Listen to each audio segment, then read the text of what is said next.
The continent of Yggdra at this present moment finds itself in an utterly dire situation.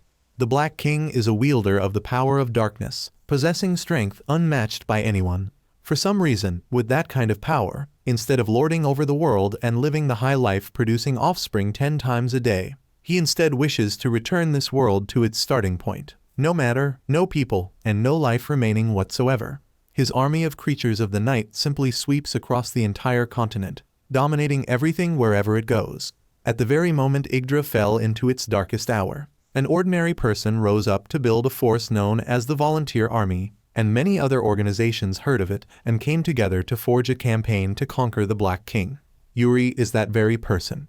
He leads everyone in storming into the palace and facing the Black King who majestically rules over the world. He still does not retreat, sword in hand like a gust of wind charging forward, cutting through the guards as he advances toward the Black King.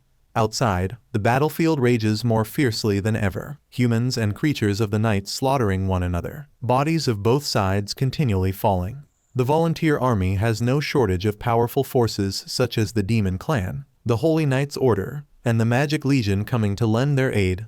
But the Black King is no weakling either. Under his command is Irenis, a 3-headed monster that one glance reveals to be unimaginably strong, and beside it looms a stone being of colossal size with unbelievable destructive power. It would take an entire elite squad dedicated to it alone to deal with this thing. Inside the palace, Yuri, upon facing the Black King, immediately moves into a stance to gather his strength. He bursts forth with an enormous source of mana, his whole body like a destructive ray of light hurtling forward. The Black King, neither afraid nor dodging, stands up to meet it head-on. The collision of the two creates an explosion that shakes the entire battlefield outside, a blinding light flashing out. Everyone thinks that after that blow the Black King would be at least maimed if not crippled. But who would have guessed that out of the cloud of dust and smoke he walks out, carrying Yuri in his hand like a chicken. The Black King tosses Yuri aside, then turns toward Fona, who is also his daughter, to take the Holy Book Chain Chronicle, for only with this thing can the continent of Yggdra be fully reset. When refused, the Black King does not hesitate to raise his hand against his own daughter. Seeing this, the spirit Pirika immediately charges forward to stop him. She is no different from an ant, caught by the Black King and squeezed tight. The spirit is the will of the world, the light and hope of the entire continent. For that reason, Pirika too must die. As the Black King is about to crush her to death, an arrow from outside comes flying to stop him. It is the reinforcements who, having stabilized the situation, have entered the castle. The Black King is somewhat surprised but does not take long to regain his composure, and he advances toward Fona once more. Yuri, lying to one side, sees that things are not going well and quickly picks up his sword once again and charges in. Before his attack, the Black King merely condenses dark energy and strikes it out. Yuri takes the full force of the attack and is flung backward, his whole body gravely wounded and knocked unconscious. At that very moment, the Chain Chronicle flies up into the air, flashing with a divine radiance. The Black King and Fona both swiftly grab the book, the two of them straining to pull it, each determined not to let the other have it, and as a result the book tears in two. The Black King looks back to his other hand and finds that Pirika has vanished without him noticing. He does not pay it much mind, for the fragment of the book in his hand suddenly radiates the energy of the night, then shoots up into the sky, a pillar of dark and desolate radiance. It is like a herald of the apocalypse, the moment the Volunteer Army fails. Faced with this situation, there is nothing everyone can do but withdraw their forces. Yuri's defeat lands like a heavy blow to the morale of the groups who had answered the Volunteer Army's call, and though no new orders had yet come, some have already proposed canceling the campaign. The Holy Princess Juliana does not agree. Yuri may seem small before the Black King, but he has an indomitable will and the courage to fight. And that is the true thing humanity needs to confront the darkness. Although no small number of forces begin to return to their homelands, the Holy Princess still waits until Yuri awakens and asks what exactly they will do in the time to come. Under everyone's expectant gaze, Yuri does not rally the troops to continue the campaign against the Black King. He wants to disband all the armies. He wants to go home first to report the news of defeat. The words come out softly, but no one knows how much weight lies within his heart. The obsession over the failure in that battle. Under the eruption of dark energy, the canola flowers and rice fields are nearly all dead. The poor grow even poorer, unable to afford so much as an apple. The old woman tries her best to plead. but the seller still will not lower the price even a little. At that very moment, a tall and arrogant fellow comes over and shoves her aside without the slightest pity. He pulls out a gold coin and buys a basket of apples. Hearing this, the old woman can only helplessly stoop down to gather up her meager few coins. The tall fellow, while talking, steps on the coins with his foot. No matter how she calls to him, he pays no heed. A person wearing a hood finds the sight an eyesore, and he rushes over to give the fellow a kick, then picks up the money for the old woman. The tall fellow, angered at being struck, screams out asking whether the boy knows who his father is, then draws a knife and slashes at him. The boy merely swings one kick to knock the knife loose, then catches the knife, cuts the cord of the fellow's pants, and knocks him to the ground. The fat fellow is about to start cursing when he sees the tiny little bird beneath his groin and bashfully covers it up. The boy picks up an apple and leaves. He does not keep it for himself, but gives it to the old woman from before.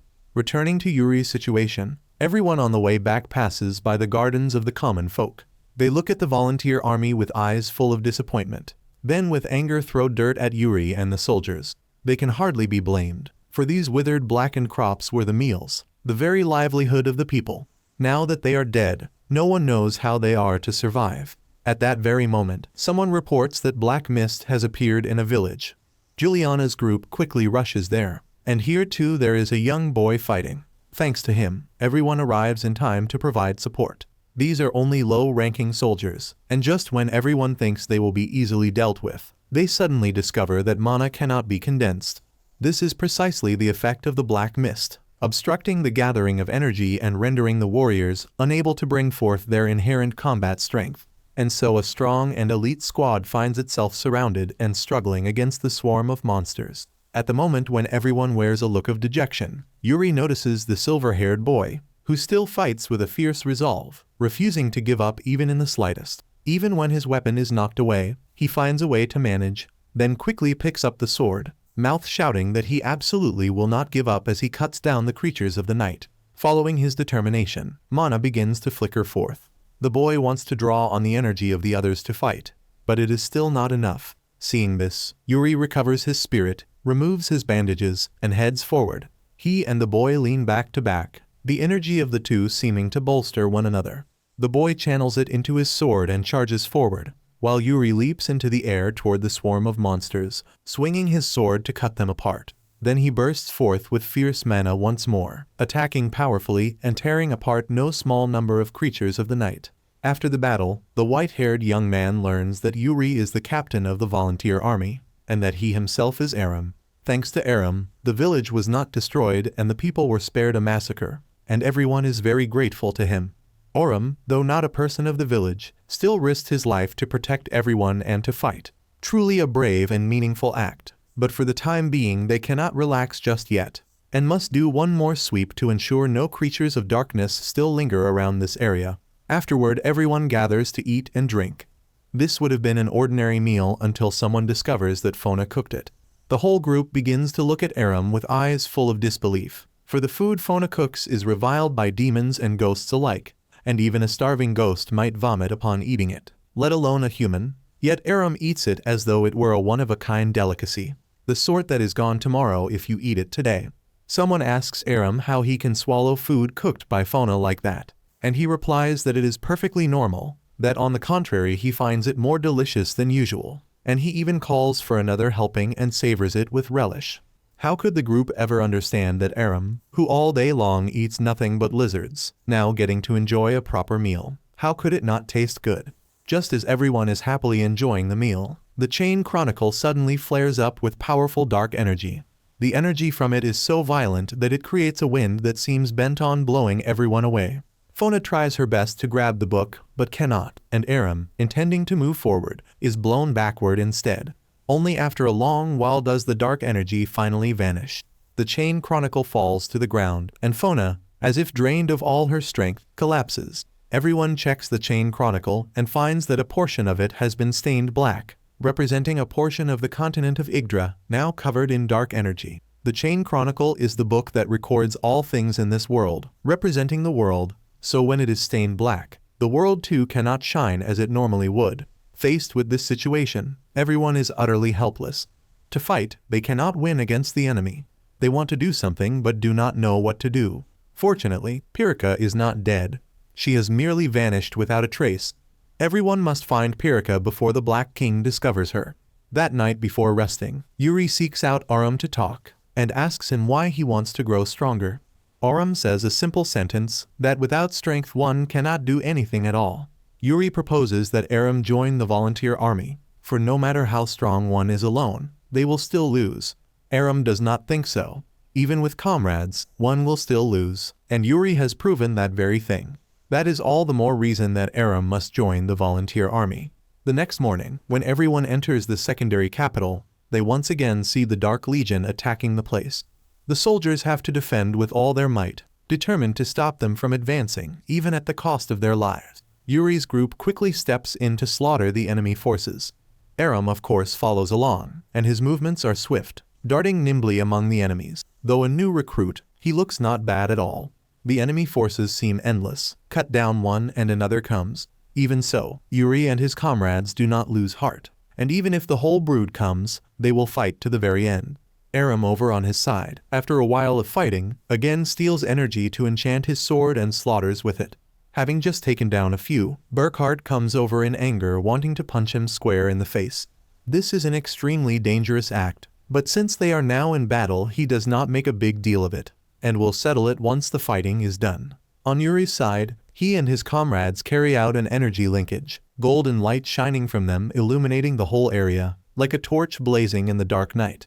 Karin swings down at the ground, creating a quaking shockwave. The girl beside her fires off an arrow of immense power, and Yuri plays the role of the finisher, gathering energy and charging forward. And the spot where the creatures of the night are standing erupts with a roar, the whole area cracking, crumbling, and collapsing. The monsters left without a single one remaining after the combined strike. Seeing the scene just now, Aram cannot contain his excitement and runs over wanting to learn it. And Yuri tells him that it is still too early for that.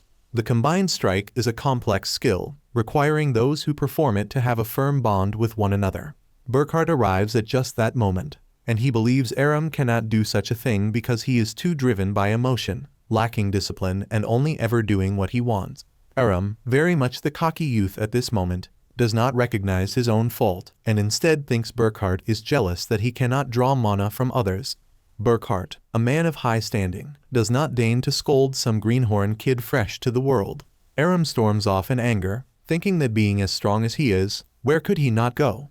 Burkhart sees this and sighs, that someone like that joining the team would only invite disaster. Yuri does not think so, and believes this kid has quite a bit of potential, that he will make a fine warrior. At that very moment, the leader of the Dark Soldiers charges in, and with his presence the black mist appears once more, making everyone's use of mana difficult. Yuri, having just cut down one enemy to support a comrade, is sucked away through the air.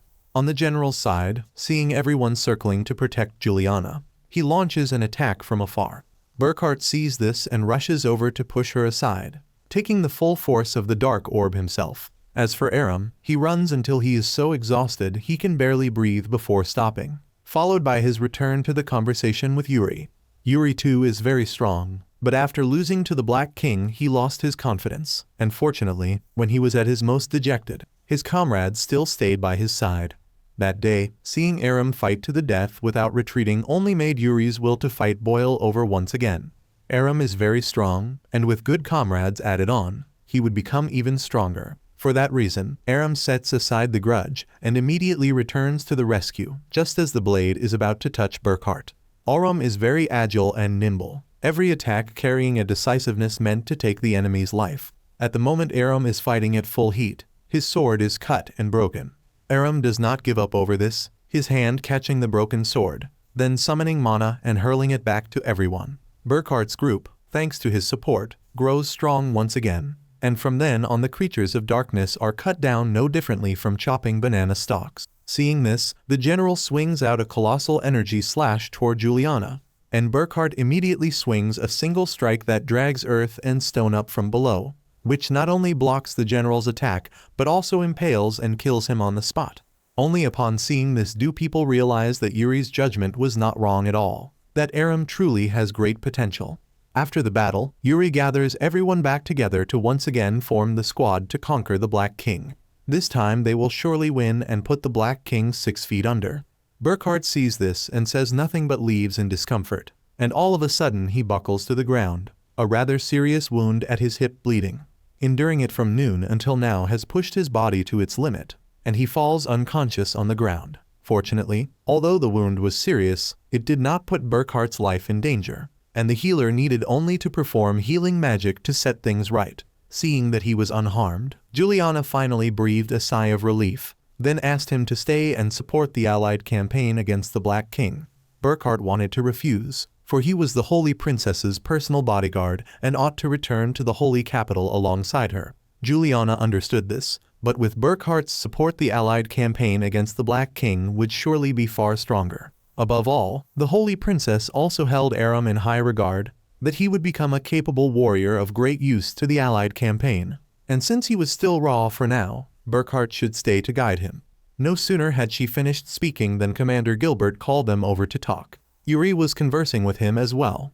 The defeat at the front lines had placed the secondary capital in danger too, the battlefield having shifted to here.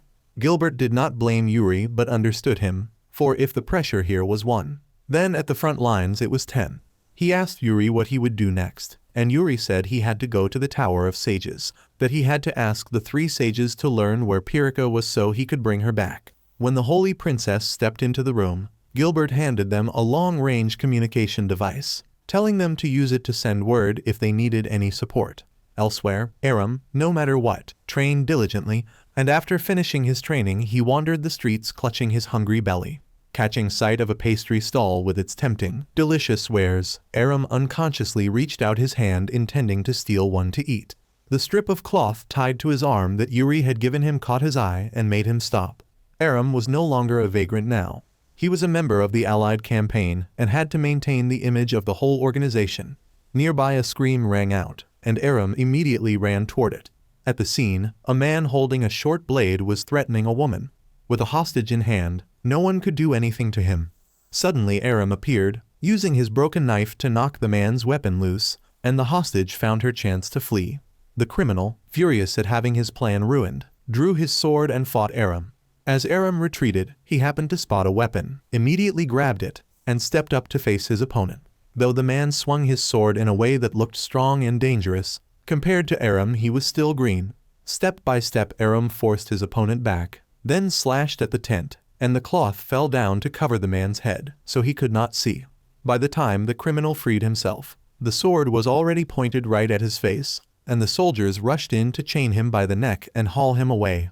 With the fight over, a person named Dusty came over to praise Aram, who had both good fighting ability and the eye to pick out an exceptionally fine weapon. One could say that even with money it would be hard to buy.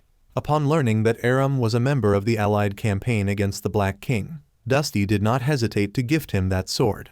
With fine gear in hand, Aram went home and trained even more diligently. Burkhart, passing by, meant to leave, but remembering the princess's words, he slowly came over to give Aram guidance. When he saw that sword, Burkhart immediately suspected Aram of theft, for it was an exceedingly precious sword, and so even after Aram explained that it had been given to him, Burkhart still did not believe him.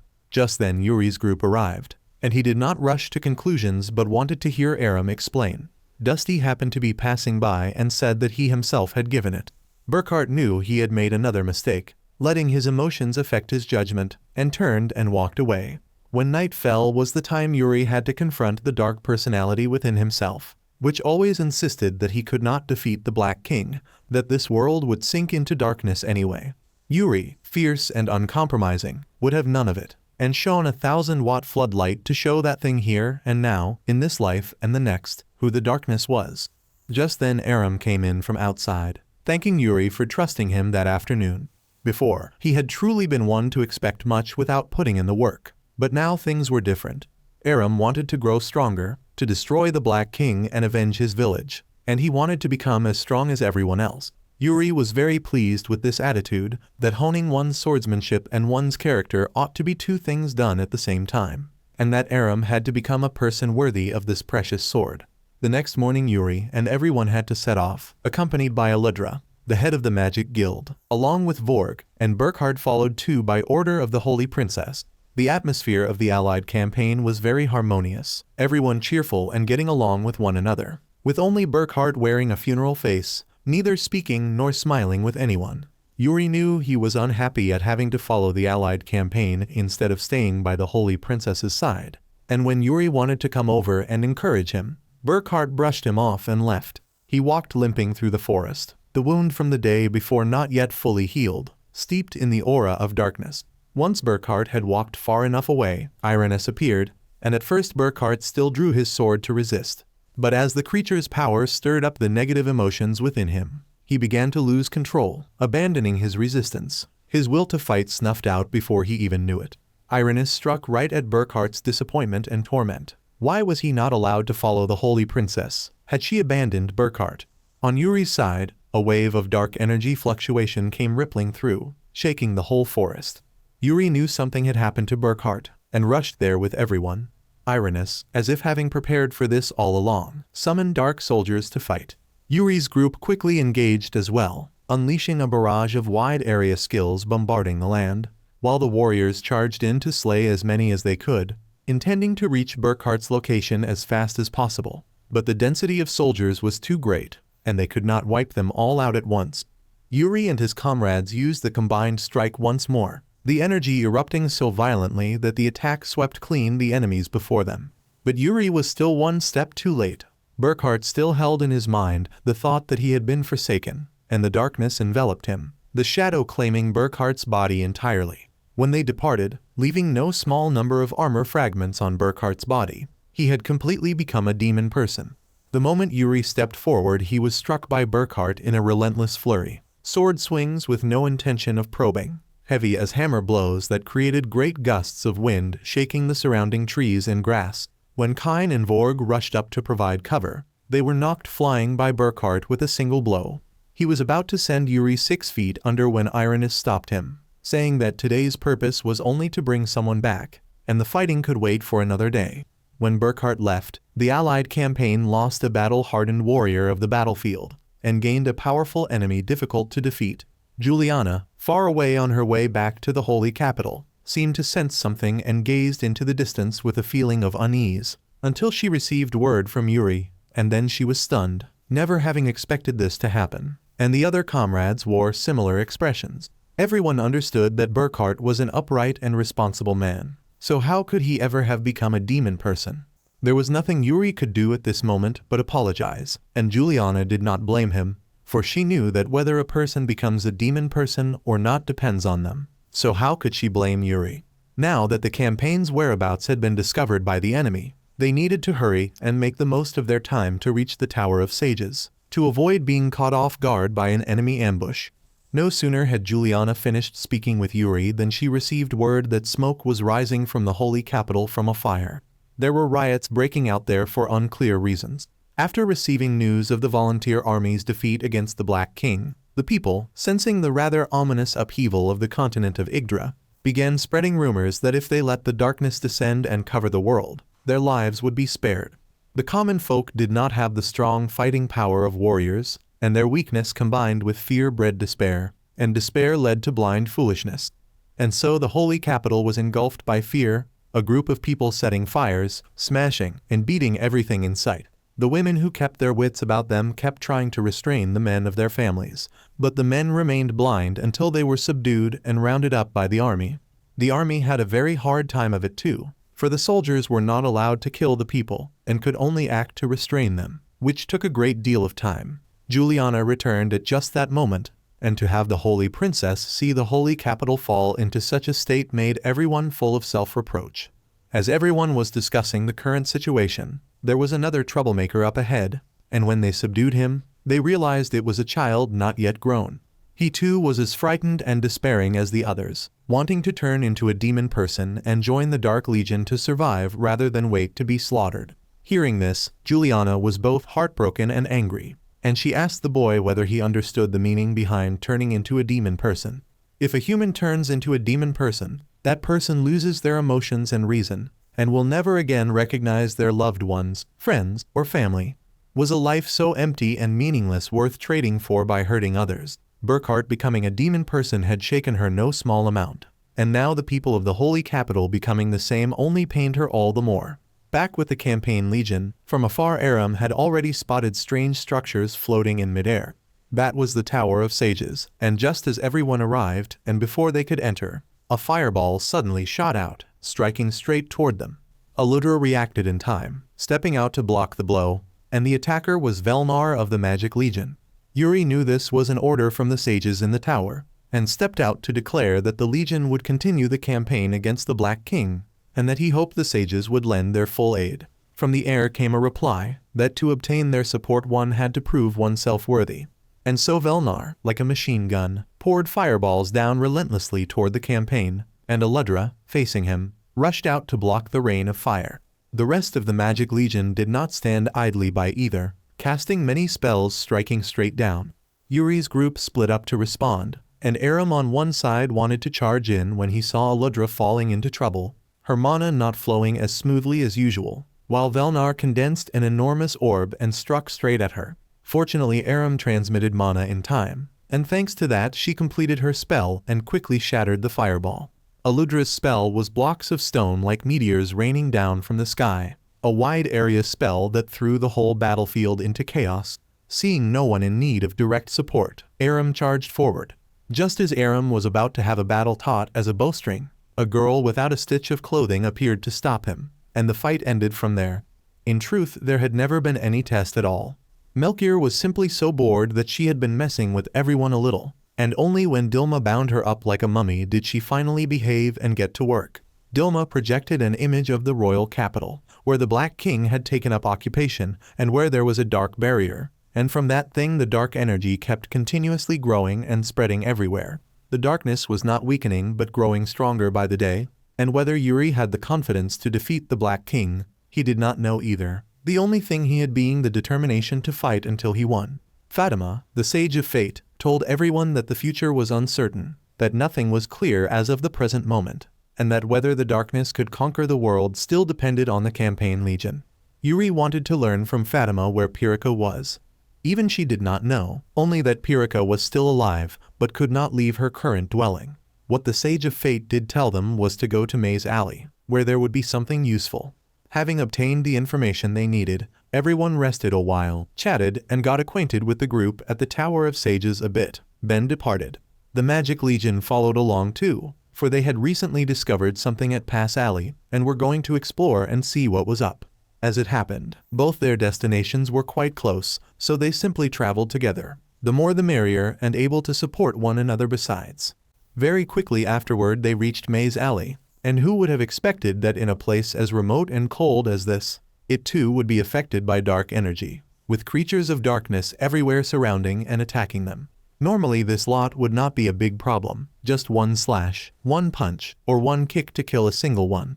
But in a place with snow as thick as Maze Alley, unleashing full strength would be extremely dangerous. The shockwave from an attack sending the whole group down into the earth along with it.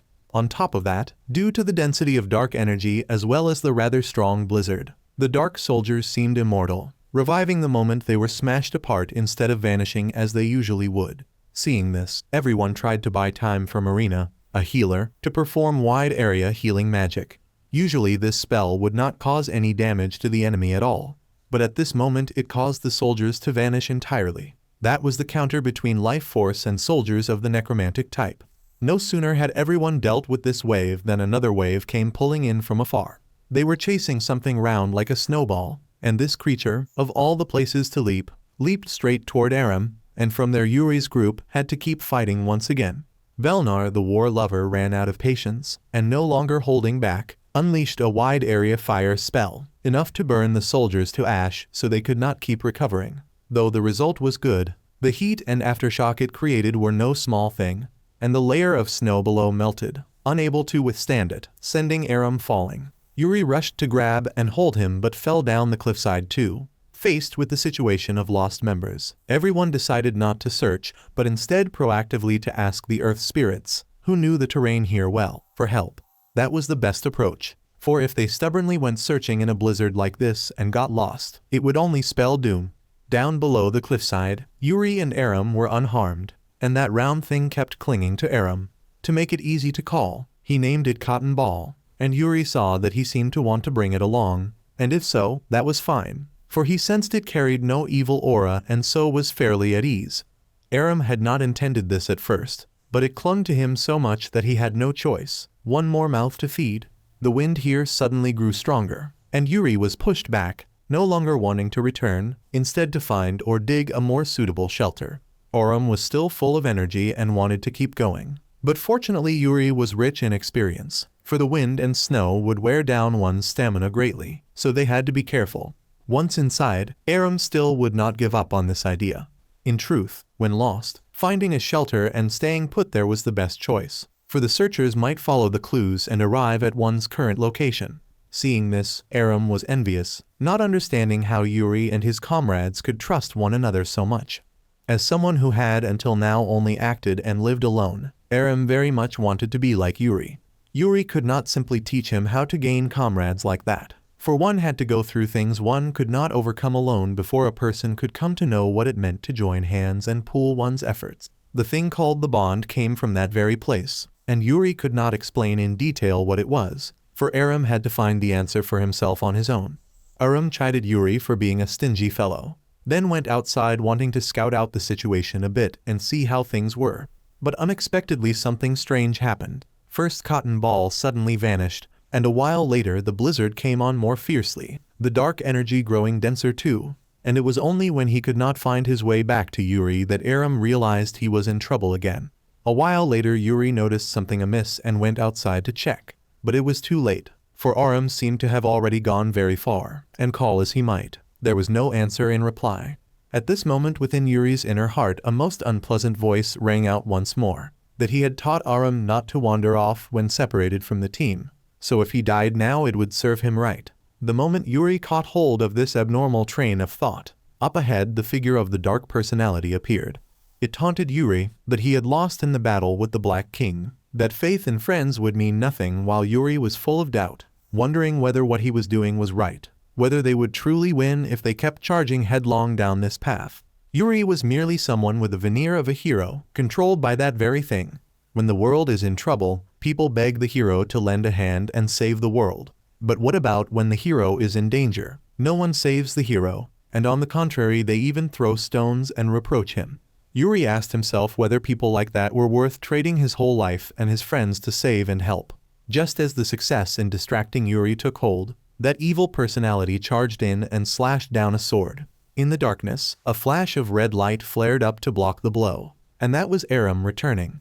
The things attacking Aram were dark soldiers using the dark energy as camouflage, and Aram, seeing that Yuri was unharmed, charged forward, 1 against 4, which looked far from easy. For among them was one of no low rank who was rather hard to handle. To overcome his current psychological crisis, Yuri wanted to destroy them himself. Aram immediately objected, asking why only he could do it and not Aram.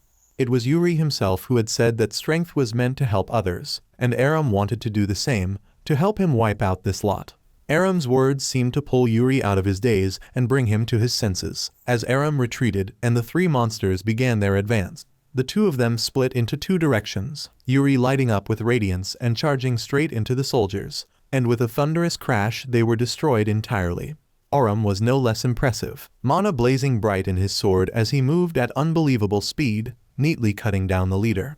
The 2 of them had just performed a combined strike, and Aram was endlessly delighted because of it. Although he could not yet produce the radiance and the powerful destructive force of seasoned warriors, that much alone was enough. In the dark of night, an old man came along. Yuri recognized him, but the old man did not see Yuri because of the snow, and so he raised his staff to disperse it, the whole stretch of sky turning radiant as if the troublesome snow had never been there. Yuri introduced the person before them as Baltazari, Fatima's master, and also the sage of fate of the previous generation. Cotton Ball leaped from the top of his hat over to Aram, and fortunately it had not gotten lost. Baltazari knew the path Yuri was walking and warned him that it was immeasurably dangerous and not the least bit easy. But Yuri was not afraid and would not retreat all the more, for even if it killed him he had to see it through to the very end. Hearing this, Baltazari gave him some guidance and then departed. Very quickly afterward, Fona's group found the 2 of them. Everyone returned together to the dwelling of the earth spirits to celebrate. Before finding Yuri, she had managed to persuade the earth spirits and the fire spirits to join the campaign together. In addition, they had found another important relic here, one that might affect the war to come. After finishing up at Maze, Yuri wanted to lead the group to Spirit Island to try their luck. For who knew, perhaps Pirika was here. Along the way they met Shuza, the master of the 9 lands, who had once been a member of the volunteer army. They thought he had come to join, but who would have guessed that Shuza instead demanded Fona hand over the Chain Chronicle, that he himself would defeat the Black King and lord over the world. Shuza was utterly disillusioned with Yuri's way of doing things. They had long ago received word that he was re-establishing the campaign, and afterward received the Holy Princess's letter inviting them to join. But Shuza refused to take part, for they no longer wanted to fight alongside the campaign. No sooner had Yoshitsugu finished speaking than Shuza advanced wanting to take the Chain Chronicle, and when Aram tried to stop him, he slashed down a sword without the slightest hesitation, and Yuri rushed out to meet and block it. He wanted to persuade Shuza once more to fight together, and even if it did not work, there was no need to turn on one another right at this moment. Shuza only laughed in contempt, believing that it was precisely his mercy that had made Yuri lose, and that he, Shuza, had reminded him many times before that battle. Yuri recalled that it was indeed so, that his opponent had always said that no matter what, no matter how many troops died, one must not show mercy, so long as the result was victory. How could Yuri ever accept that way of thinking? Back to the present, Shuza forcefully knocked Yuri aside and advanced toward Fona, determined to take the Chain Chronicle at all costs. The Chain Chronicle was not something just anyone could take, for it responded only to those who were recognized. Shuza did not care about that. Take it first and figure it out later. Yuri charged in once more, and this time, since talking would not work, there was no choice but to fight.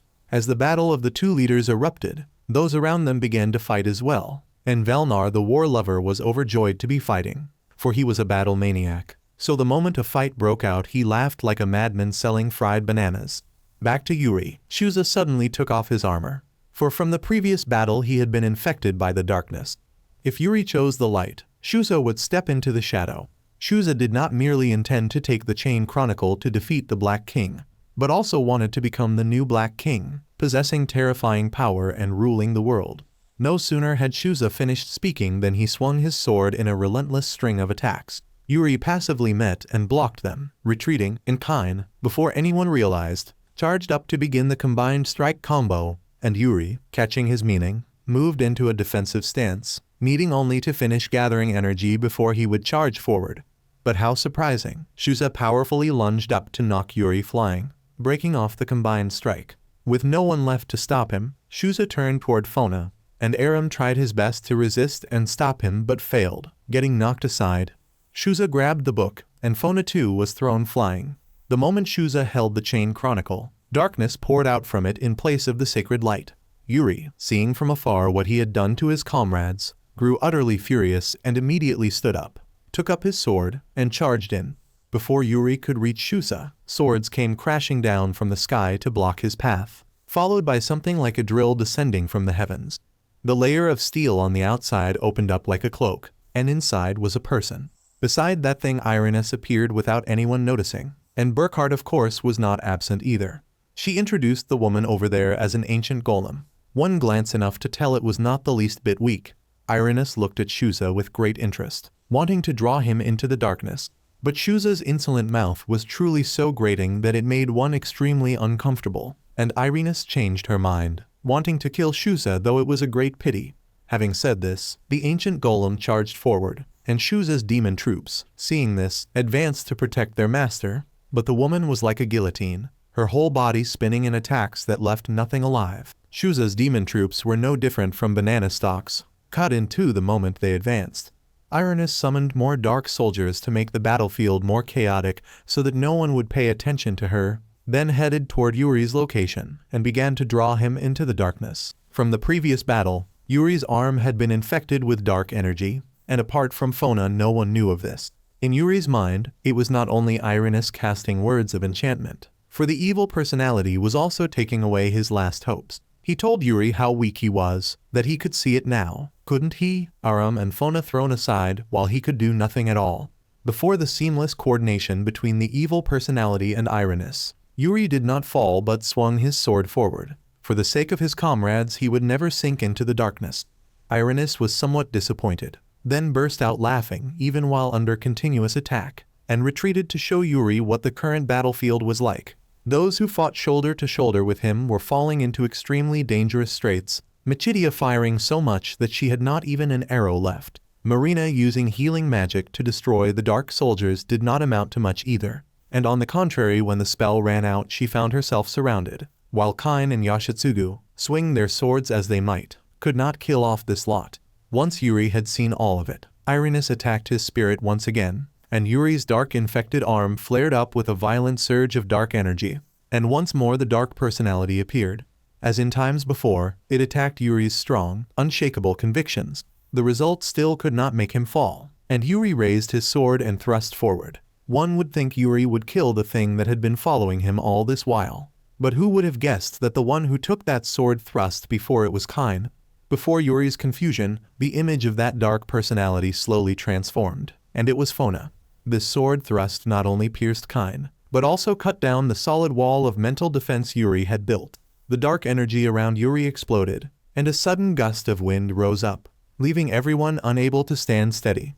Before the helpless eyes of the campaign, Yuri completely turned into a demon person whose very appearance alone conveyed a majesty, pressure, and strength beyond imagination.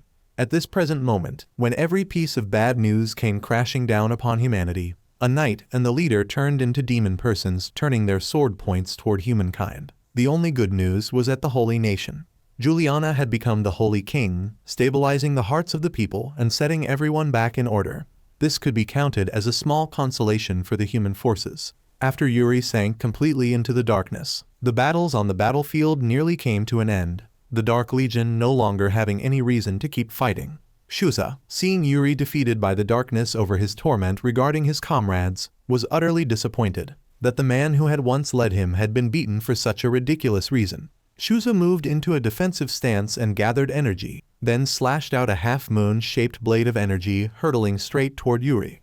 The ancient golem rushed in from behind to block it, then summoned 2 other elemental golems to lend support, not letting the others reach Yuri to stop him from returning to the royal capital. Watching Yuri slowly step into the darkness, the campaign felt a helplessness to the utmost depths, their leader becoming a powerful fighting force for the enemy in such a way.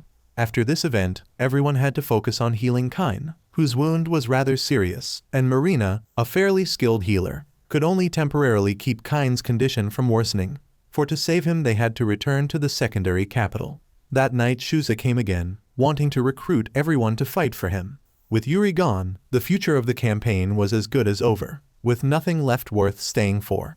Aram, hearing this from inside, ran out to retort, cursing the king of the 9 lands as a damned devil who knew nothing worth saying.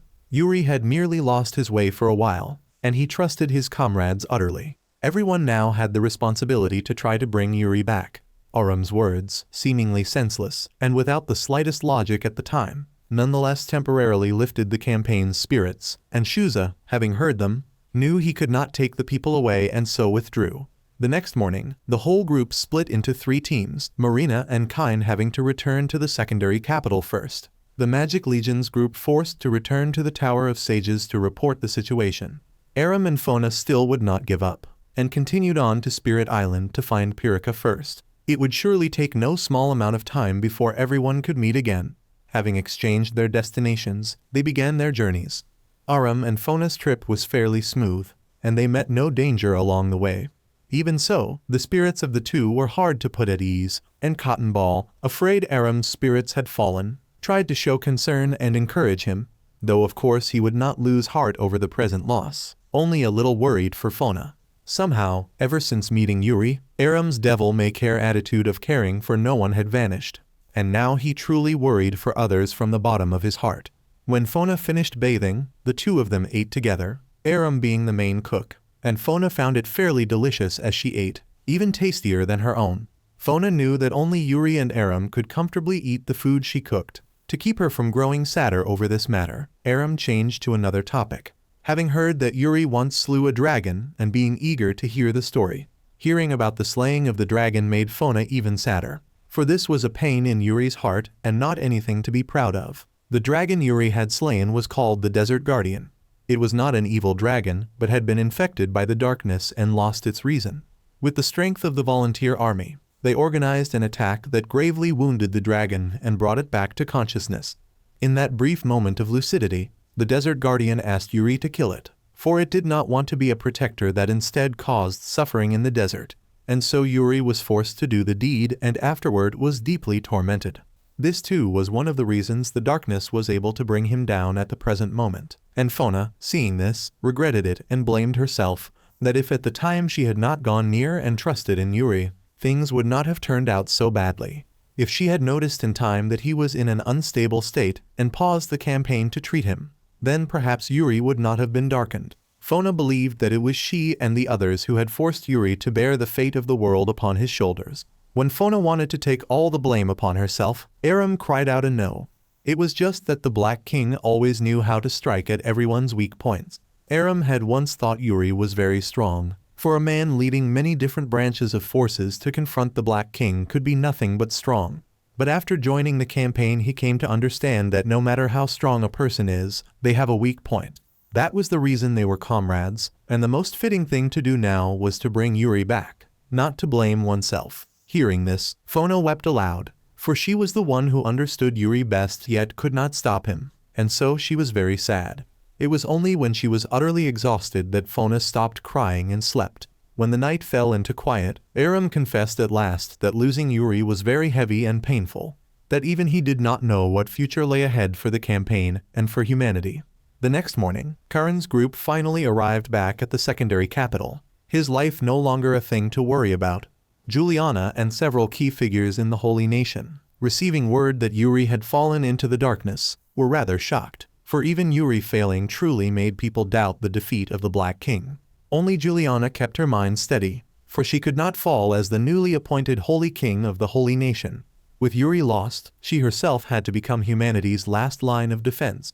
On Shusa's side, he had gathered more than 5,000 demon troops, with the goal of defeating the Black King and unifying the continent. Shusa knew that this much alone might not be enough. One fortunate thing was that upon receiving the current news the Sage of Fate was not worried, and on the contrary believed it was something necessary for the birth of a new light.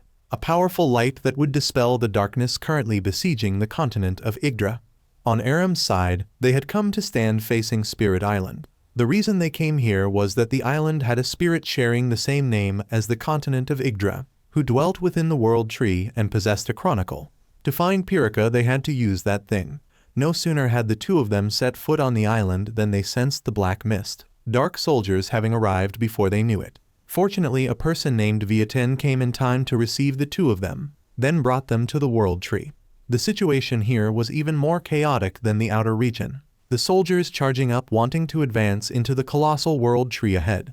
Quite fortunately, here there was a fairy warrior who at a glance was clearly no pushover, Gaffolger, for whom one smash per enemy was too little and two smashes too much. And in this way the space was cleared out. Just as everyone was about to advance into the World Tree, a surge of dark energy erupted, and when it dispersed it left behind the figure of Yuri. Gaffolger's group, hearing that this was Yuri, were somewhat taken aback, and before they could say much, Yuri had charged forward and slashed down a sword. Aram stood up to block the blow, and Yuri merely put a bit more force into it and Aram was knocked flying backward. Aram tumbled a few times and landed safely, then tried to call Yuri awake, asking why he had become like this, that the sword was a swordsman's true heart, and now it had rusted. So could it be that Yuri was the same? Yuri only replied in brief that the Black King could not be defeated, then struck out a surge of dark energy, which did not deal much damage, but instead summoned more dark soldiers. Aram, finding this extremely irritating, poured mana into his sword and charged forward. In terms of strength Aram might be fairly good, but on the technical side he was still rather weak. His sword strokes could not touch Yuri even by the hem of his clothes, yet each time Yuri attacked Aram could not dodge in time. Aram was knocked flying backward and wanted to charge forward once more but was held back. He and Fona had not come here to fight, and they handed the battlefield over to Gaffolger and went straight into the World Tree. Very quickly they met Yggdra. But the fluctuations of battle were also drawing ever nearer to the central area. With little time left, they were forced to quickly step into the chronicle. Though this looked fairly similar to the chain chronicle on the outside, its way of working was different. Fona recorded every event in the world, while Yggdra's was somewhat more detailed, allowing people to step inside it and review what had taken place even without having witnessed it firsthand. They began from the segment of fighting at the royal capital, the moment the chain chronicle was torn in two and Pyrrhica vanished without a trace. Just as they were about to search for more information from there, the book suddenly became unstable, many pages flipping wildly and refusing to obey control.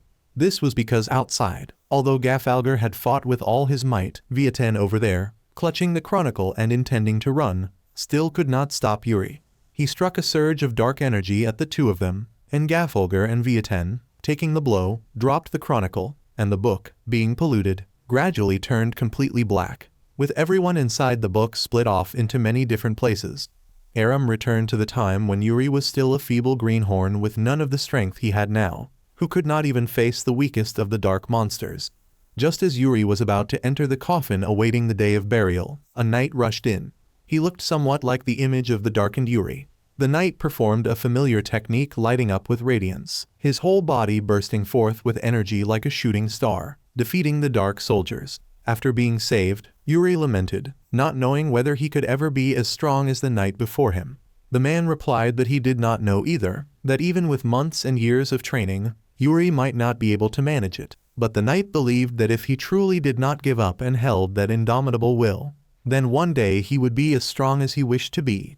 And so instead of lamenting and giving up, Yuri stopped eating and resting, paying no mind even to exercising the little bird beneath his groin, and swung his sword at an enormous tree trunk. From morning to night, in the scorching season or the freezing winter, nothing could interrupt Yuri's training process. By the time that great tree trunk fell, Yuri returned to the village. Just then the place was being attacked by soldiers, and unlike the time he was beaten before he could even defend himself, Yuri this time fought a very intense battle against the leader of the soldiers. At the right moment, he gathered energy and unleashed a blow lighting up with radiance. With a thunderous crash, Yuri won the victory, but it was still too late, for after the battle he could not find a single survivor in the village. He was deeply troubled and despondent, that if he had arrived a little sooner, perhaps he could have saved everyone. Yuri did not like this experience, and was determined never to let any village suffer a similar attack. The scene shifted to the time when Fona tried to heal Yuri, but could not, his whole arm gradually darkening, and Yuri knew his time was running short, that defeating the Black King might be impossible. Yuri entrusted Kine that if he died, Kine should guide the way for Aram, who was a person of potential and could carry on the work Yuri had left unfinished. Just at this moment, Aram heard Baltazari's voice calling, and he was rather surprised that the old man could converse with him in the present situation. To Baltazari, nothing was impossible. Hearing this, Aram asked him to help him grow stronger, for only by growing stronger could he defeat and then bring Yuri back. Having heard this, Baltazari raised his magic staff, and a blinding light from within the orb left Aram unable to see anything. When he opened his eyes, he found himself returned to the snowy region in Maze, with Yuri there too. Just as Aram approached, Yuri fell down the cliffside, and Aram reached out a hand to pull him back, but fell down along with him. Fortunately, Aram grabbed onto the rock face in time, and just when he thought slowly climbing up was all that remained, the darkened Yuri appeared and stepped on Aram's hand. He advised Aram to give up, that saving a person like that was not worth it. Yuri below felt the same too, and when he wanted to let go of his hand, Aram held tight, for how could he give up his precious comrade? Thanks to him, Yuri had friends and was no longer alone and forlorn. Aram, paying no mind to anything, hurled Yuri up above. He immediately drew his sword and fought the darkened Yuri, and while attacking he reminded Aram to gather energy. And once there was enough mana, Yuri told Aram to light up with radiance. He did not hesitate to charge forward, an enormous source of energy around Aram striking the darkened Yuri. A great explosion occurred, and when Aram regained his sight he had returned to the world tree before he knew it. Fona and Yggdra were unharmed, and the battle between Gafalgar and the darkened Yuri had ended too. The moment Aram lit up with radiance, Pyrrhica answered them, that so long as the world still held hope she would return. And so even though they had not yet found Pyrrhica, they still departed, for soon enough she would return.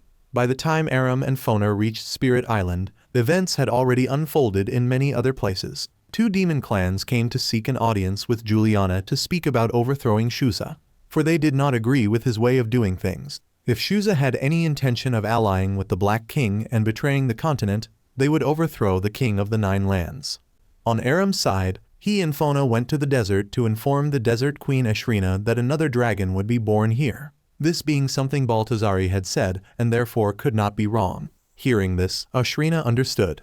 In the past, after Yuri defeated the darkened dragon and left, they had discovered a stone fragment recording a mysterious song.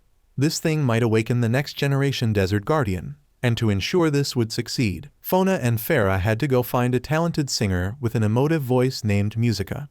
Just as they were about to set off, someone outside reported that a force of 10,000 flying the Nine Lands banner was approaching the desert, and everyone, hearing this, knew that Shuza was looking to lord it over them and nothing else. Just as Ashrina was about to order troops to intercept them, she received word that another force had already done so. The second army was none other than the Holy Knights Order of the Holy Nation, led by Juliana. The two sides simply stared at each other for a long while without moving, and Juliana wanted to send an envoy to negotiate, for a matter resolved through words was best. The two demon clans beside her did not agree, for they had sent no small number of envoys, and to this point not a single one had returned, which made Shuza's intentions clear. Just as Juliana was about to attack, the people of the desert arrived, reporting that Ashrina wanted to step in to mediate. That fighting while the Dark Legion was powerfully attacking many places across the continent and losing soldiers was not a wise thing. They chose the location of Sand Lake in the middle of the desert, where each side would send 100 people to negotiate this matter. The bloodthirsty Yoshitsugu wanted to kill the people before them, but Shuza refused, for he wanted to see what mettle the new Holy King had to sit in that position. The war-loving Shusa and the resolute Juliana had already determined that this would not be a peaceful conversation. No sooner had they sat down at the negotiation table than Shusa demanded Juliana hand over command of the Holy Knights Order, for through the matter of the vanguard Yuri and the bodyguard being darkened, Shusa trusted Juliana all the less. How could she ever meet her opponent's condition? For to do so would be no different from resigning. In the midst of the tense atmosphere on both sides, someone outside reported that the Dark Legion had arrived. Shuza immediately stepped outside, wanting to deal with this lot first and handle Juliana afterward. She would not be outdone either and quickly joined the fight. The moment Shuza stepped onto the battlefield, the ancient golem set its sights on him. She held a sword in each hand, manipulating flying swords in the air from afar along with another colossal golem to attack relentlessly. Shuza received the successive waves of attack, and though unwounded, was continually beaten back. When the swords from the air locked Shuza's position against the wall, the ancient golem's whole body spun and struck at him, meaning to kill him in one move. Shuza met the attack head-on, and not only was he not gravely wounded, but on the contrary he gathered his strength and slashed out a surge of sword energy that blew apart the two elemental golems and severed the ancient golem's two arms. Even so, Shuza still could not defeat them all, for that golem was truly hard to kill. On Juliana's side, she was slaughtering the dark soldiers when Burkhard attacked, and seeing the close subordinate of days past turned into a demon person and turning his sword point toward her, Juliana truly did not know what to do. That very hesitation made Juliana fall into a weak position, Burkhardt's heavy sword strokes crashing down and pushing Juliana backward. Fortunately, at the critical moment, Einslot arrived in time to the rescue, and he would handle this fellow so that she would not have to face the psychological burden. On Aram's side, he met up with General Khalifa, who told him to keep an eye on the two of them, Shuza and Juliana, for both of them would not hesitate to act against the other in the present situation. If that were to happen, then the Nine Lands and the Holy Nation would erupt into all-out war. Just as he said, Shuza was facing the ancient golem with Yoshitsugu's help, and the moment his hands were free, Juliana charged in.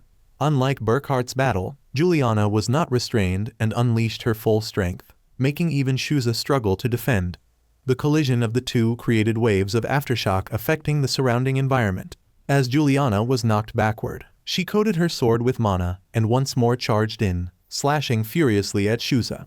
The first few strokes he could still cope with, but when Juliana raised her sword high and brought it down in one powerful blow, Shuza was knocked flying backward, his whole body slamming into a pillar so that earth and stone collapsed down with thunderous crashes. Shuza, beaten back, grew all the more furious and burst forth with energy, slashing out an enormous surge of energy. Juliana would not yield either, the energy from her expanding like a pillar of light in the middle of the battlefield. Juliana swung her sword and shattered her opponent's attack, and the two of them continued to fight at close quarters as though absolutely determined to bleed each other dry. At the moment when the two were locked in fierce confrontation, their eyes about to redden with the frenzy of battle, a flash of light flared up, and Aram with his light up with radiance charged in between the two, an explosion shaking the whole area, the dark clouds blown completely away by the lingering aftershock of the explosion, returning a bright stretch of sky to humanity, truly fitting for the skill's name, light up with radiance. Had Aram been a moment slower, the two of them would have been completely darkened, which was exactly what Irenaeus was hoping for. Seeing her plan fail, she told Burkhard to attack. Aram met the attack, then looked over at Juliana with a reminder that the commanders of two armies must not have something happen here, for otherwise heaven only knew what developments the continent would face afterward. Having said this, he knocked Burkhard backward. Just at this moment, the ancient golem hurtled down from above like an artillery shell, and Aram, taken by surprise, retreated, and then met the swords crashing toward him, and though he was unwounded, Cotton Ball was sent flying backward by the residual combat force. Burkhard, taking advantage of his lapse in focus, lunged in to knock his sword away, then charged in to attack along with part of the golem's upper body. In the critical moment, Aram condensed mana into a shield that not only met the combined assault but also pushed both of them backward. Outside, everyone fought fiercely, while inside Fona had succeeded in awakening the guardian dragon. Cotton Ball outside, which had been normal, suddenly turned into a whirlwind, and from within it emerged a blazing red sword flying toward Aram, and thanks to this sword he was able to slash out a wave of fire that burned the golem to death and knocked Burkhard flying. The remaining part of the golem was also smashed to pieces by Shusa, so that it could not keep recovering. The astonishing matter did not stop there, for from within the whirlwind a flash of light flared up, and Cotton Ball slowly transformed its shape, turning into a majestic and stately dragon that roared in menace. The Magic Legion arrived to lend support at just the right time, and Irenaeus, knowing the situation was unfavorable, no longer pressed the fight and called for Burkhard to retreat immediately. Aram, seeing the situation stabilize, went over to demand Shu's hand over the Chain Chronicle. Before he could react, the book flew up into the air, flashing with a light that purified the darkness, then flew before Aram's face. He had been recognized by the book. Seeing this, Shuza knew there was no longer any contesting it and left. Handing the book back to Fona, Aram bowed and asked Juliana to help him defeat the Black King and save Yuri. And she smiled and said that she ought to be the one doing the asking, for who in the world would let a hero go begging for help? And so the Holy Knight's order returned to the conquest force, gaining new strength. Juliana looked toward the departing Shusa with some regret, and apologized to him for what she had done. But the two of them sharing a single front at the present moment was not appropriate. Shusa still carried a nagging weight in his heart about becoming the leader. The Black King in the royal capital had also witnessed the battle in the desert, and he knew that humanity had lit up another light upon losing Yuri, that they would struggle once again and soon advance toward this place. But the Black King was not the least bit worried, for he understood the fate of the continent to be like a circle, flourishing powerfully and then heading into destruction, and from destruction life being born once more. The Black King eagerly awaited his opponent's arrival, Yuri being here too. He was no longer himself now, not caring whether his old comrades might die in the coming battle, and on the contrary even wanting to personally kill everyone since he had been unable to protect them. After that battle, everyone went together to the Tower of Sages, Musica following along too. She was an indispensable piece in the coming battle. When investigating and studying carefully the relic found at Maze Alley, the sages discovered that the characters within, when sung aloud, had the effect of driving away evil spirits. In addition, the sage Melchior had created an exceedingly powerful airship onto which that relic was integrated. And when Musica tried singing a little, the lines of characters truly flared up with light, proving the sage's conjecture correct.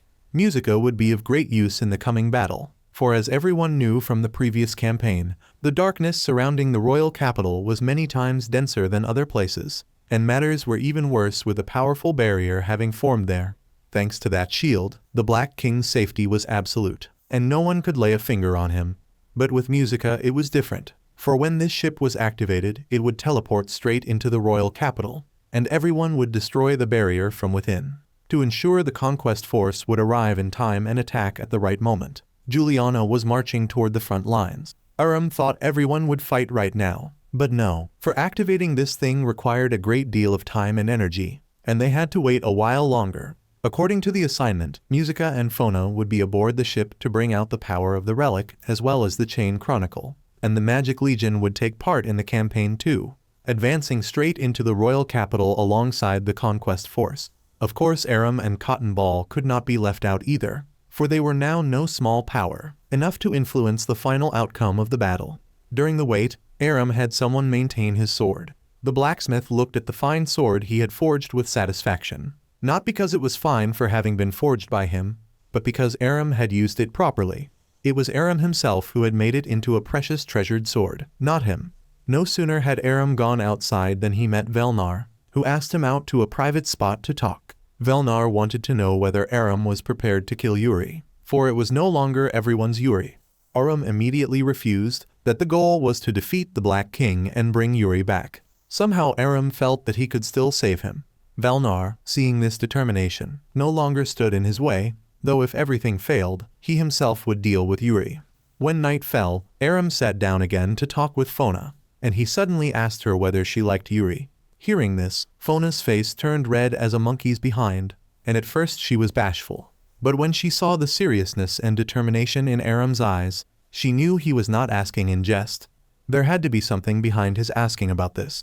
Fona was an unfortunate person, her homeland trampled by the Dark Legion, herself fortunate to survive yet only knowing how to wander with no one to lean on and nowhere to return to.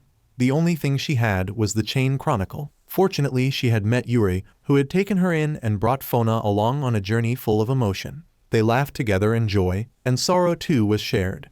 With a wonderful person like Yuri, it would be hard for any girl not to be moved. No sooner had Fona confessed than Aram said the same, not hiding at all that he himself cherished Yuri. Fona wanted to clarify that it was not the comrade kind of cherishing, but never mind, for the most important thing now was to win, that they must not lose. Only by winning would there be a chance to bring Yuri back. At the moment when Aram was most fired up with fighting spirit, at the bow of the airship a thunderous crash rang out, where there was a flame from who knew where, and the darkness suddenly enveloped the flame, and then revealed the figure of Burkhart. For somehow the Dark Legion was in such a hurry that they had attacked all the way to the Tower of Sages, wanting to seize the Chain Chronicle. Aram, of course, would not let him have his way, charging up to block in front of Fona. Burkhart forcefully knocked Aram flying, but he did not retreat and quickly charged back in, opening up a chance for Fona to run. Burkhart at that moment used dark energy to summon a barrage of creatures of the night to block the way and keep her from leaving. The group inside the Tower of Sages, hearing the commotion, came out to fight. Aram, while facing Burkhart, left an opening and very nearly was slashed to death had Velnar not come to his aid. In the dark of night, other flashes of magical light flared up too, striking straight into the swarm of dark soldiers. The group attacking with the physical type worked no less effectively. Aludra, seeing the present situation, knew the enemy might detect their plan, and now while they thought it was Burkhart launching an ambush, she would teleport while it was safe. But the problem was that Musica was still not aboard the ship, and as she hurried out she was attacked by a group of soldiers. No one had a free hand at this moment, and could only support from afar. Just then Aludra's magic power ran sluggish and she fell into danger, but fortunately Aram gathered energy in time and hurled it over. Receiving the source of magic, Aludra was endlessly surprised, for it was so powerful as to be hard to believe. Thanks to that, she cast a wide area spell, one move destroying no small number of dark soldiers. No sooner had this matter been dealt with than another came, for amid everyone's fighting, soldiers had polluted the energy stone that powered the airship. Aram, fighting on, paid no mind to the dangerous situation around him, and once more gathered energy and then carried out a purification. Just at this moment, as everyone was escorting Musica, she was struck by surprise without time to react and fell off the ship, and Cotton Ball, observing from one side that things were not right, dove down to catch Musica. The moment Cotton Ball got back aboard the ship, the activation process was also complete, and an enormous magic ring appeared in the air, opening a spatial rift that drew the ship inside. By the time the airship returned to the sky, it was in the royal capital. Before anyone could act, the ship was continually attacked and shook violently, and Musica's group fell down below once more, with Cotton Ball forced to step in again. The more dangerous matter was that Burkhart, in silence, had caught Fona and left before everyone's eyes. On the outside, Juliana had led the Holy Knights' order to the front of the royal capital, and the loss of the communication signal with the airship made them very worried. But having come to this moment, there was nothing to do but trust them, and Juliana was certain everyone would arrive. Just then they saw the enormous airship suddenly appear within the royal capital's barrier, the airship ablaze and unable to fly through the air, instead slowly falling, crashing forward and colliding hard with the boulders. The relic sword at the airship's bow fell and plunged straight into the ground, and everyone, amid the violent collision, no longer sat aboard the ship but fell down. Seeing this, Juliana was very worried, for the situation did not seem as favorable as anticipated, with variables making this campaign far more difficult than before. Fortunately, Aram was unharmed, and he quickly steadied himself and then fought the Dark Soldiers. A while later, Cotton Ball and the others arrived too to report their safety, and Aram, seeing that the numbers had not dwindled, breathed a sigh of relief, surviving even a ship crash, truly the legendary sort tenacious enough to cling to life. They quickly organized their formation, with Cotton Ball protecting Musica, lifting her up onto the relic sword, after which she sang out a divine melody. Following her song, the characters on the sword lit up, and the sword flared up with a divine radiance that dispelled the night.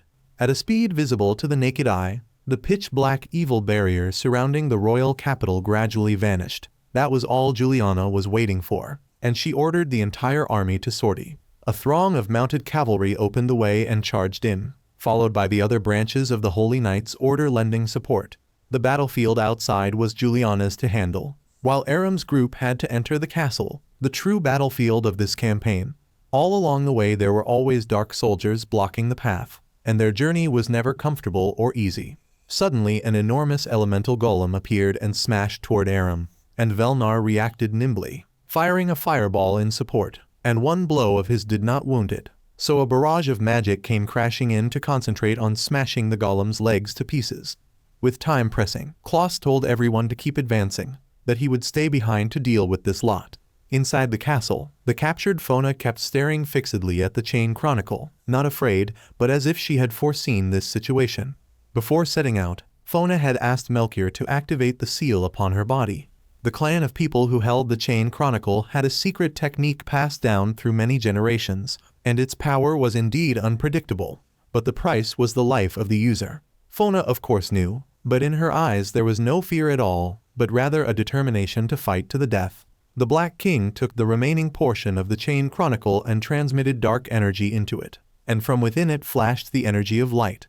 That was because Pyrrhica was hiding inside, and from the start the old man had guessed this scene and so had hurried to take the Chain Chronicle at all costs. For Pyrrhica was the will of the world, the hope of the continent, and as long as he could kill her the matter would be as good as done.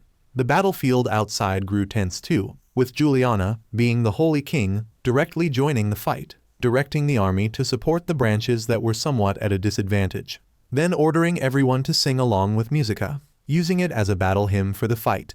Irenaeus manifested in the air, summoning many more soldiers to cause disruption, and Icelot quickly charged toward her to keep Juliana from being affected. But he reacted too quickly and forgot that there was still Burkhart, whose target was nothing other than Juliana. Burkhart summoned a tall stone pillar separating Juliana from the battlefield. Burkhart carried an obsession, thinking that Juliana had forsaken him, and so he harbored resentment. Burkhart believed that a person like her was not worthy of becoming the Holy King. Juliana had not wanted to sit in the most noble position on the continent either, but if she did not shoulder the responsibility, then who would?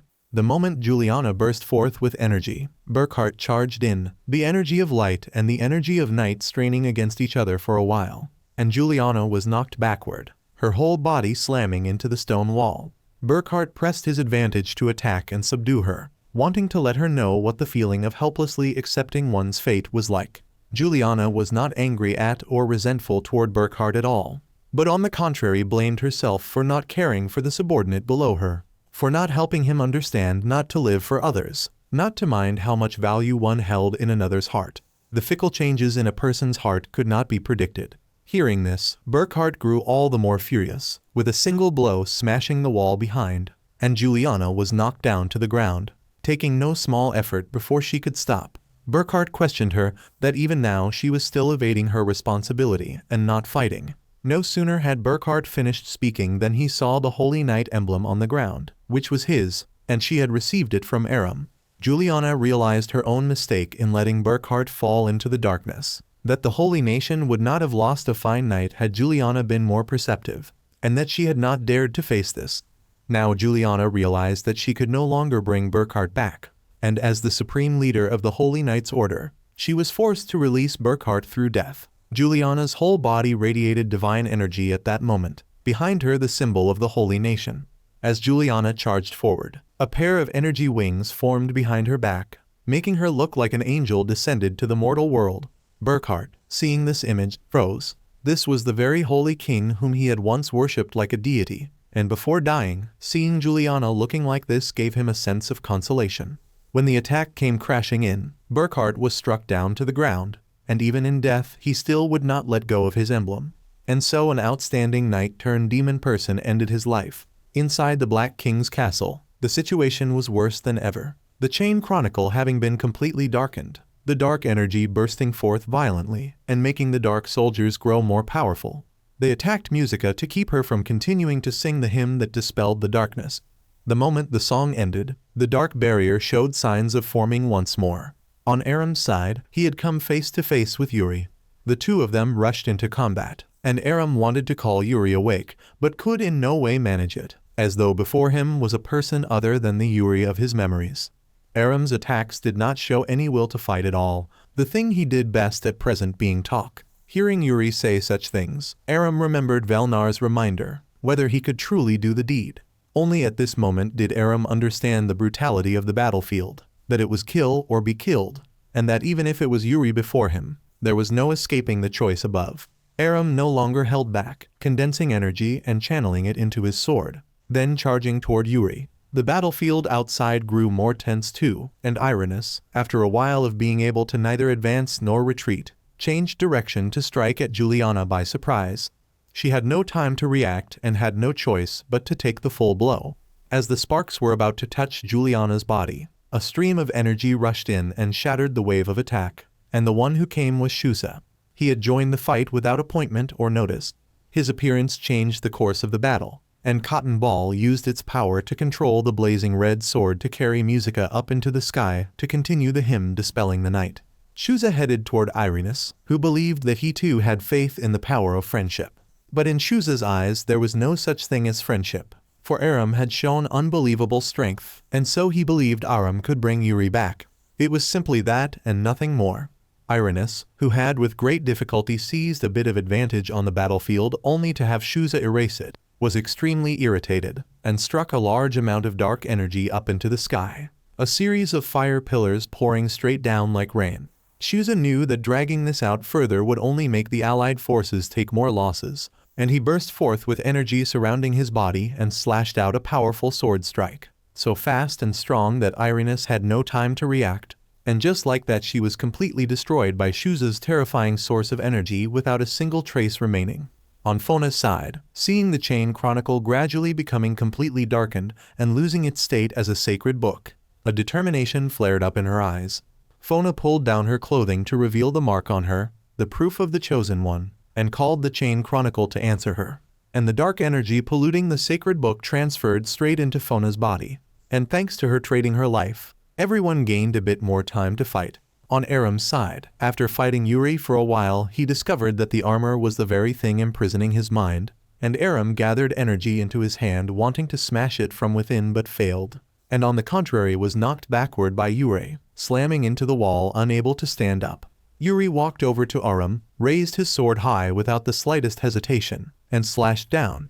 He closed his eyes and accepted his fate, and a thud rang out.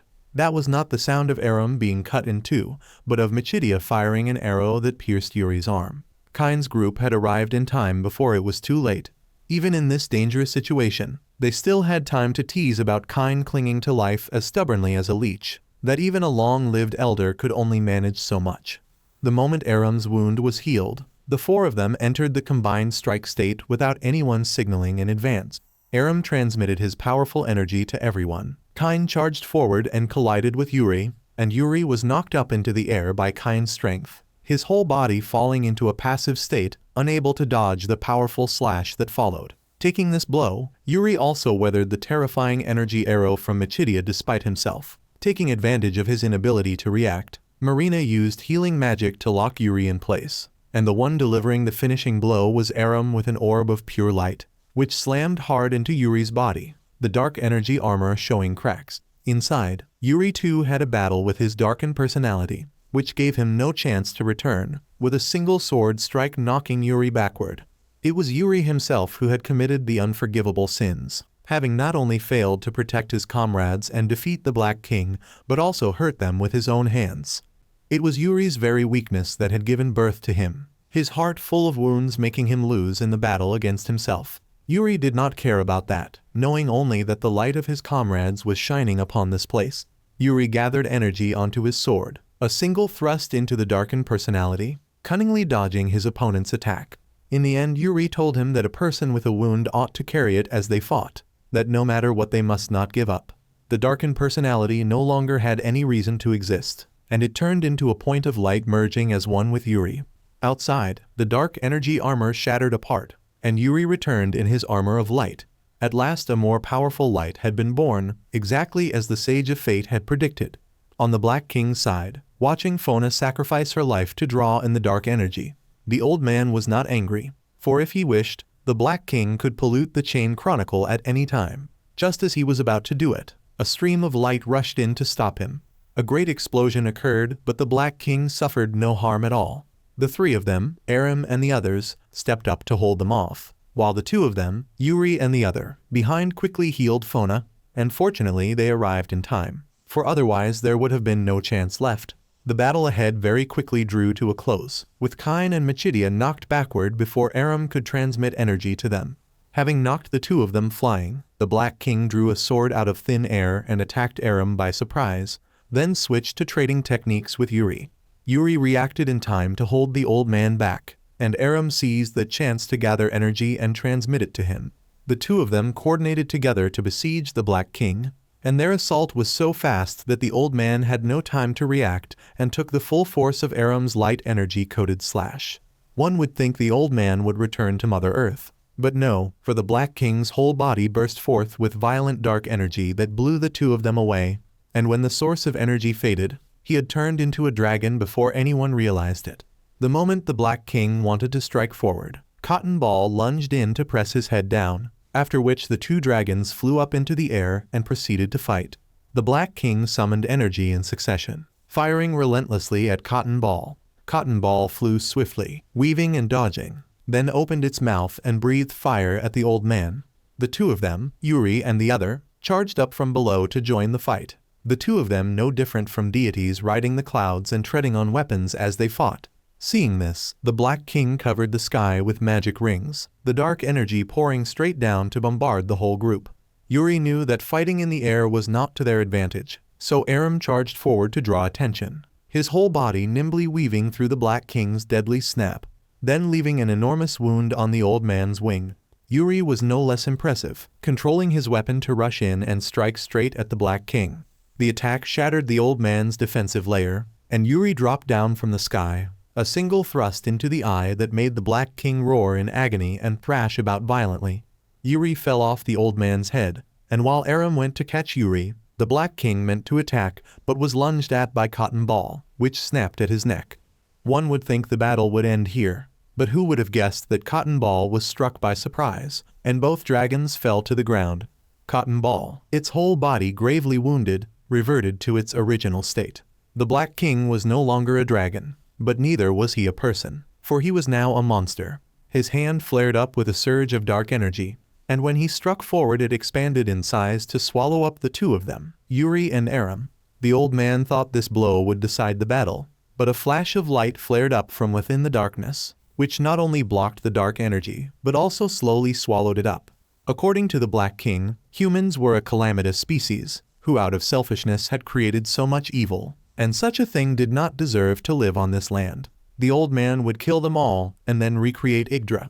Aram did not think so, that if the old man did not like living with humans, then he could go live up in the mountains, that he could also just bang his head against a pillow and die. So why choose the way of ruining everyone's lives? Good people and bad people mixed together was a normal thing, and he would not let the Black King do whatever he pleased, harming the lives of the kind people who deserve to fully enjoy a good life. When Aram finished speaking, the Black King's darkness was shattered, and Yuri and Aram entered the state of gathering energy, and under the encouragement of their comrades, the two of them lit up with rays of light hurled toward the Black King.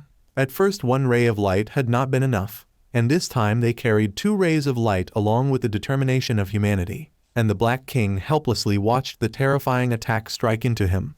With a thunderous crash, a pillar of clear light thrust straight up into the sky of the royal capital. The place that had been dark and gloomy returned to clear freshness because of that light. The Black King, defeated, painfully realized that the world had chosen them and not him. The energy of the two of them did not kill the old man right away, but purified all the dark energy, leaving the Black King without the slightest bit of strength, lying on the ground. Upon winning the victory, everyone turned back to find Fona's condition more dangerous than ever, ordinary healing magic having no effect, and even Aram's strength being unable to do anything. Just at this moment the Black King awoke, and he called once more for the Chain Chronicle to answer him, to save Fona. He was not controlled by the darkness and was recognized by the sacred book. From within the Chain Chronicle flew out little butterflies of light that slipped into the mark on Fona's chest, dispelling the impurity that was overtaking her body. Pirika too returned from there. This time the victory was perfect with no buts, for they had not lost a single precious comrade. Fona's father was truly remorseful and ashamed that he had caused a consequence difficult to remedy, that he had no right to live in this world. He only hoped that Fona would use the sacred book to rebuild the world he had ravaged.